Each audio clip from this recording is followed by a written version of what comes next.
Thank you for joining us here today at 11 o'clock. I'm Alex Maragos. Marion is off today. We have a very busy news day to get to, starting with a new look at all the tornado damage that happened last night. Take a look here. The hardest hit areas were Kankakee County, Illinois, and multiple communities in northwest Indiana. We have also unfortunately learned this morning that storms have killed a couple from Lake Village, Indiana. That's in Newton County. Their home was destroyed because of the storm. We are still waiting to learn their names. Kankakee County back in Illinois has already filed an emergency declaration with the state. Look at this widespread damage right along the river. These homes are gone. In the village of Aroma Park, several homes and buildings were destroyed. Emergency crews have been searching for any possible victims there. But we can report so far there have been no reports of serious injury or death on the Illinois side. Also, Bishop McNamara Catholic School is reporting extensive damage from last night. That school is closed today while they assess that situation. We have live team coverage for you this morning. Meteorologist Aisha Scott is going to take us through what happened last night. And of course, you'll have our forecast for today. Lisa Chavarria is in Kankakee taking a closer look at the damage there. But we're going to start this morning with Regina Waldrop in Lake Village, Indiana. Regina? Yeah, we are right off of Highway 41, and I'm standing in front of what is left of the Family Dollar in this community. Take a look at it. So brick walls are down, some leaning, wood, wires all exposed. But I want you to see what happens to the left of it. So there is a church that is still standing tall. It has some roof damage, but that is about it. And then to the side of that, there's a large sign, metal just everywhere, bent and twisted. But then you also have here broken power lines, which crews have been working on all morning since we arrived here. So a short time ago, we talked to a lifelong resident, a veteran, 67 years old. He told us how thankful he is to have survived last night, but he did lose his home. Walked in the bedroom, got knocked down, cried in the closet, and it's over. Come back out, crawl out, and the roof's gone, everything. So, trees are down, windows blowed out, and we lost everything. It's not good. And so Mr. Travis did suffer a bump on his head. He came here a short time ago. He was with his daughter. They were able to retrieve some of their belongings. And he believes that he may know the couple that did not survive last night, but he did not want to share their names. He said he slept in his granddaughter's bed last night in Lowell and just was so thankful to have a warm place to stay. Now, due to the extensive storm damage out here, all schools in North Newton County, all schools are closed, but North Newton Junior High School is open right now for anyone who is displaced. Coming up in the next half hour, more stories like this and more of the scene out here in this small rural community.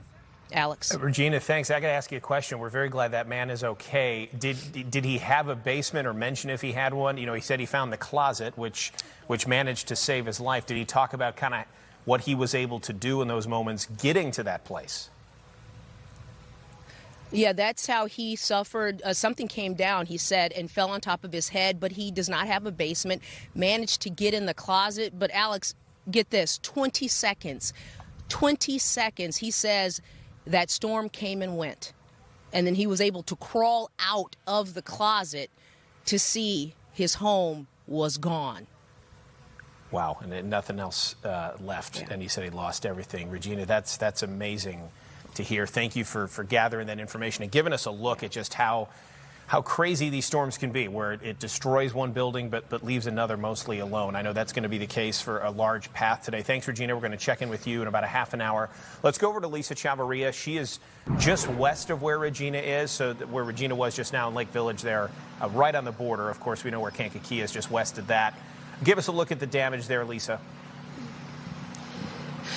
Alex, we are here along Elmwood Drive, which is just off of Waldron Road, and the devastation is everywhere up and down here. I want to show you one of the homes. This is part of the path that residents say this tornado tore right through that. That is what used to be a garage, and if you look into your left here, see where the number 15 is, you can see right through that home. Now, here's the thing. Despite all of this damage, we are being told by officials here in Kankakee County that no one was severely injured. There were at least 9 that were hurt here in Kankakee. But look at this home here where it has the number 16. So this is the home of a man we had a chance to speak with. He was able to rush his family into the basement just as the warnings were going off. I want you to hear how he describes it. We got the warnings on the phone, and basically we just grabbed what we could real quick, grabbed our family, went down in the basement, and just braced for impact, and it was pretty insane. You could hear our roof getting ripped apart, and you could hear, just shrapnel coming through our house. You knew our house was missing. It was devastating. Me and my mother-in-law was here. My worker was here. As soon as this started shattering, she came inside. Everything shattered there. We came upstairs. Everything shattered there. I went to the bathroom because I just had surgery for my eye. And they stood right by the corner where there's no window or nothing, so they can be safer. That's the owner of the Fairview Courts Motel. That's over on Route 4552. She said that she had about 10 to 11 tenants that were staying in the motel. Thankfully, no one was hurt, but you can just see just the immense damage that was done. We've been driving around this area here in Kankakee, speaking to some residents as they've been trying to begin the process of clearing up as best they can. I want you to hear another woman's story. Take a listen.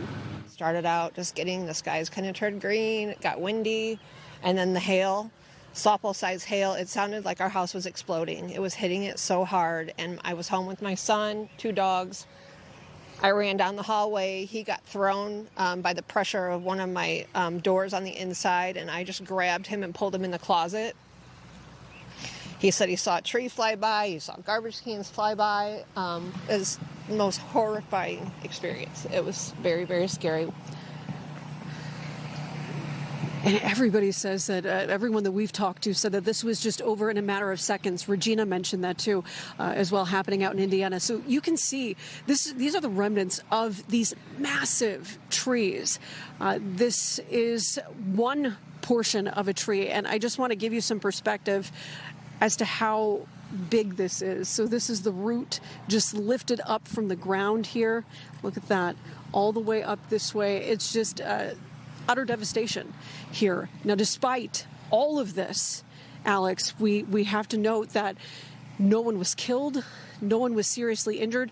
But one of the things that we did learn from county officials a little bit earlier this morning, they said some of the people were not only hurt by things like shrapnel, so when, pieces of wood are flying through the air, the other thing they were hurt by were the large pieces of hail if they were caught in this outside trying to seek shelter as fast as they could. But seeing this devastation, it's humbling, it's heartbreaking, but the sense of community that we are seeing is absolutely incredible by the people here in Kankakee, standing together and trying to care for one another as best they can.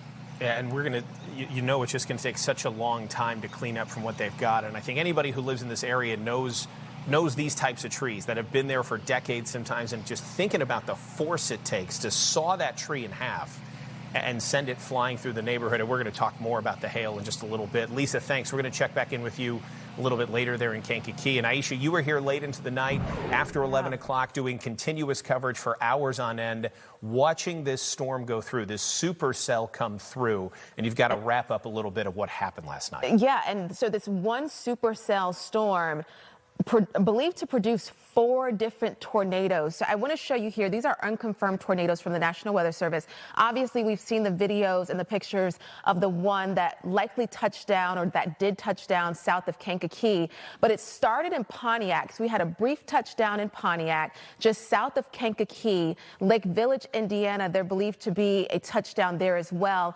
And then this supercell ended with also a believed tornado in Wheatfield, Indiana as well. So again, one supercell likely produce 4 tornadoes. So again, we'll get more information from the National Weather Service as we go through the rest of today. They're actually sending out crews today to survey the damage in these areas, and we'll bring you any updates as well as how strong these likely tornadoes were as well as soon as we get them. Now, where is that storm system right now? It's off to our east. So the rain and the storms that brought the severe weather yesterday, it's now moving into parts of New England. As for us, we're on the backside of this system, so we're tapping into some colder air, and that's why you see a little bit of snow trying to show up here back to the west. But we do have some rain moving in already across some of our southern and southwestern counties. Will County, LaSalle County starting to get in on some rain, and even maybe a few snowflakes mixing in farther to the west. As we go through the afternoon, we've got rain and snow showers. Yeah, snow showers too as we head into the afternoon and evening, and then things will start to wind down later on tonight.